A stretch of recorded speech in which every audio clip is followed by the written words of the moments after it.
সবাই কি আর অভিমান বুঝতে পারে প্রিয়? খিটখিটে মেজাজ, মুড সুইং আর রেগে যাওয়া, এই সব কিছুই কিন্তু সাময়িক। কিন্তু ওই যে আমাদের জীবনে আমাদেরকে বুঝতে পারার মানুষ খুবই কম।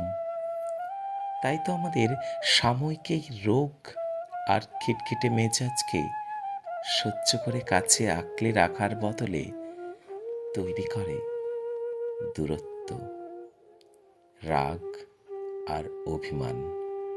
দুটোই সবসময় দুই মেরুর বাসিন্দা।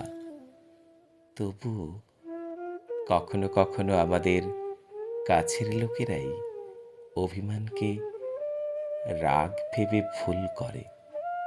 কারণ অভিমান বোঝার ক্ষমতা যে খুব কম লোকেরই আছে।